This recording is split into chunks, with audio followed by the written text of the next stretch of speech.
Now let's understand some miscellaneous modeling tools. So first in the line are these pre-made objects like box, cylinder, sphere, torus, coil and pipe. Let's understand them one by one. First is this box. What this command does, it creates a solid box just by clicking on a plane. You have to just provide the dimension, let's say 50 by 60. Just left click and a box will be created.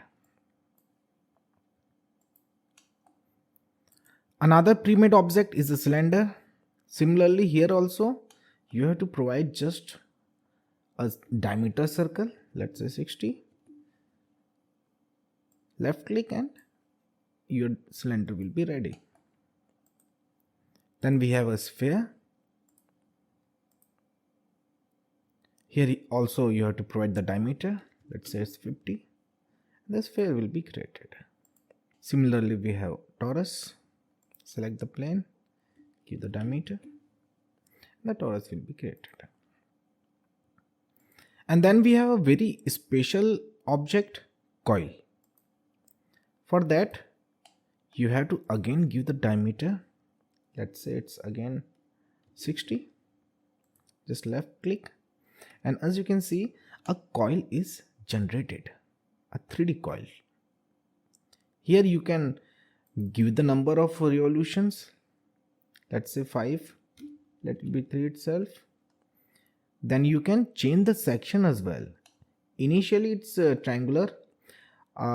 If you are using the software, maybe this section is circular by default, and you can change it to square also. Section in the sense is the cross-sectional area. And then you can change the section position as well. You can make it inside, you can make it on center, which is by default, and you can make it outside also.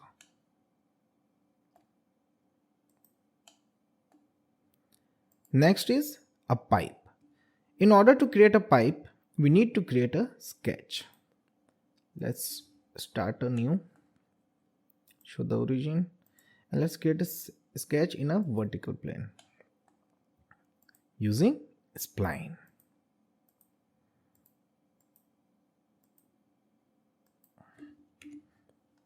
Just finish the sketch and invoke the pipe command. Here you have to select the path. This is what we have created just now. And then a pipe will be generated.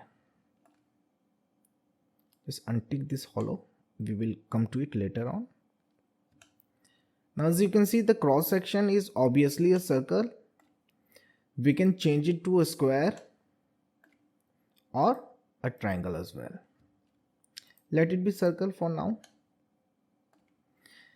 And the most important thing in this pipe command is that you can make it hollow as well by clicking here. And you can provide the section thickness as well.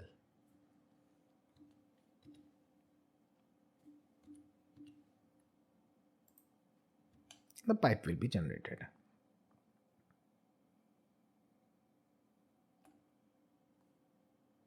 Let's close this one. We don't need to save this. Now the next command, a hole. The shortcut command for the same is H. So let's delete these features that we have created. This coil, control, this torus, sphere and this cylinder. Let's get rid of them and let's utilize this one. Let's press pull this. Yeah. Now let's invoke the hole command by pressing H. Now notice as soon as I hover the mouse over, these placement points are visible in the midpoint and in the corner points. Just click anywhere and as you can see, a clean cut hole is created.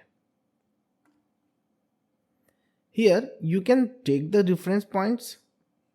Let's say this is first reference point, this particular edge. You can provide it as let's say 20. So it would be 20 millimeter away from this particular edge. Let's select second reference point. Let's say this one. Let's make it 20 as well. So it would be 20 millimeter from this edge as well. Now what is the difference between creating a sketch of a circle of appropriate diameter and making a cut through 3D object and the hole command? So what's the basic difference? The difference here is the type of hole we can create with this one, the type of drill point and the hole tab type that we can create. So let's understand them. Let's align this to the center. You can drag this blue color line, blue color center point, and you can align to the center of the object. Now initially the hole type is simple. So when we press on OK, a simple hole which can be done using sketching also is created. Now let's understand why this hole command is different from what we generally do. Let's click on edit feature again. Now here, as you can see, the drill point is written. It is flat. That means this bottom area, it's flat. As soon as I give it angle, you can see a conical formation in the bottom, and you can provide the angle here as well. You can actually change, you can interact with the hole by changing this dimensions over here.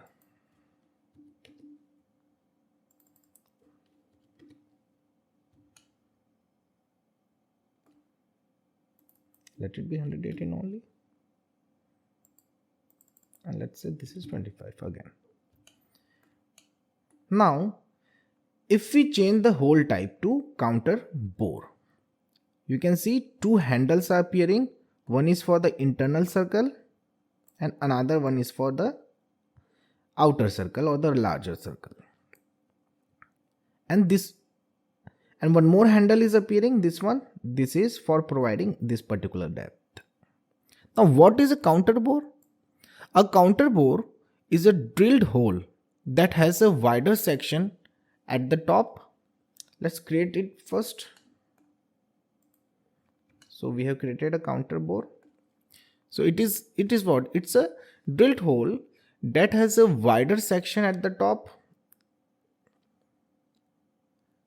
and it is usually used when the head of a fastener, such as a hex nut head, is required to be flushed with or below the level of workpiece surface.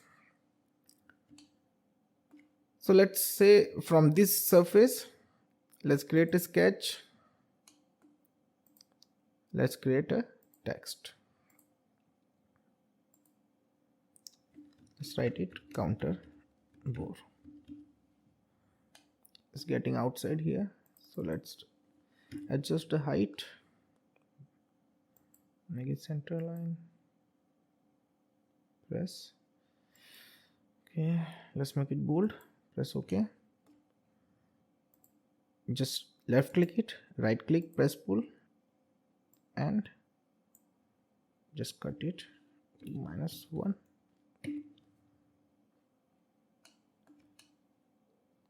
So now you can understand that this one is a counter bore.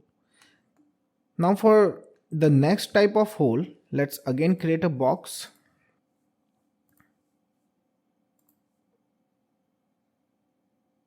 Let's trace this point if it's possible.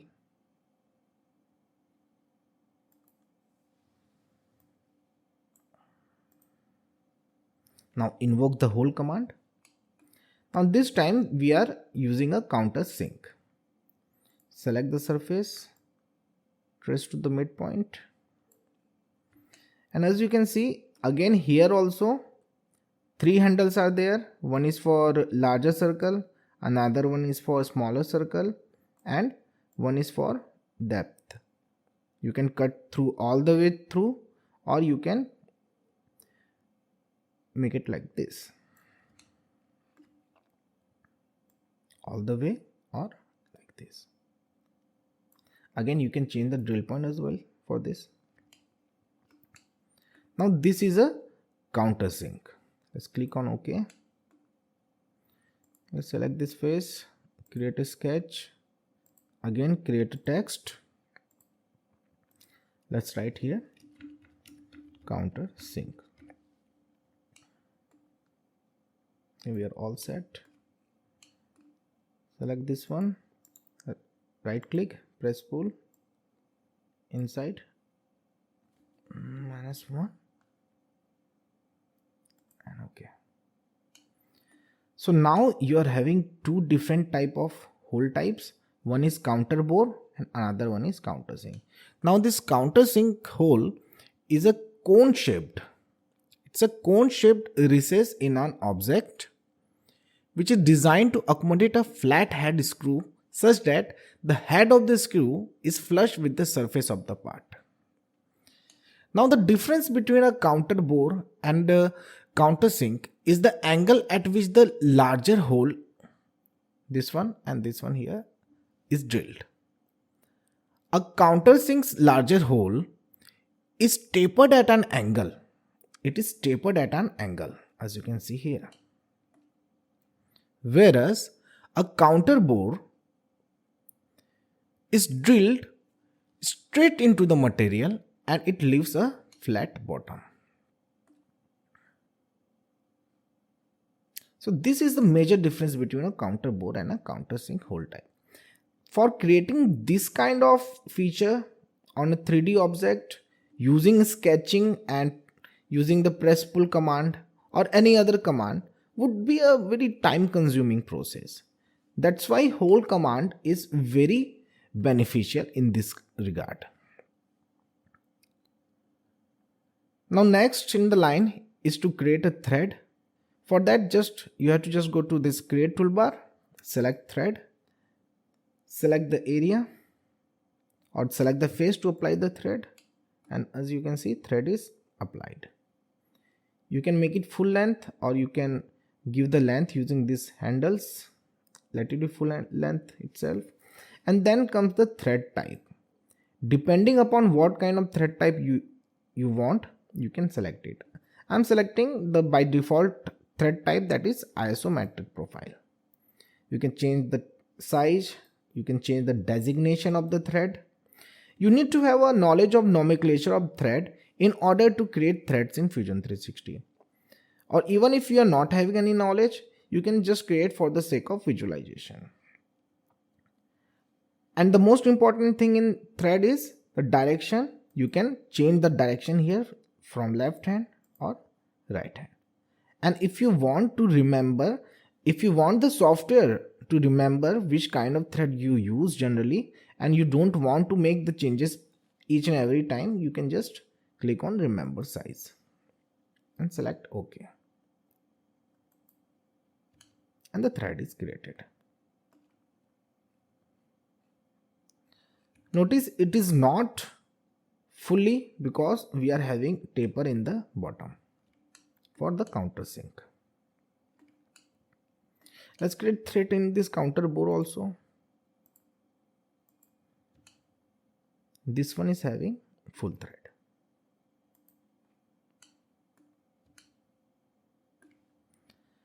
Now the next command is quite similar to sketching, that is move. It is also invoked using a shortcut M. Then you can move the objects, move the body, move the components. Let's say we need to move the body. Let's say this one, select this.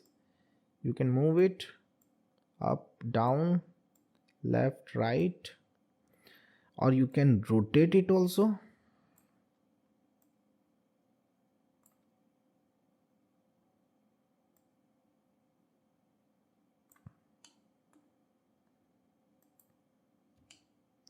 And finally, we have physical material. Now to understand physical material, let's select one of this body. Body 1 is this counter bore body. At body 6 here is the countersink body.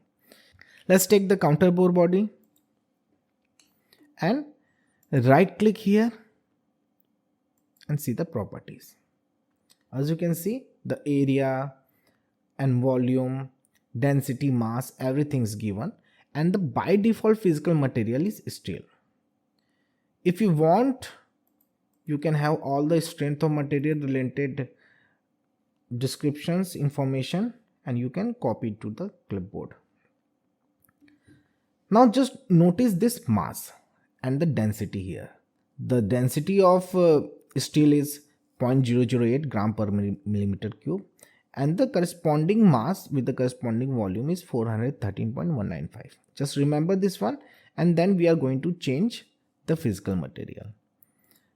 Just click on the modify toolbar, go to physical material, and this new palette will be opened. Let's provide it metal only. Let it be, let's select anything. Let's say it's aluminum 7075. Now the material has been provided.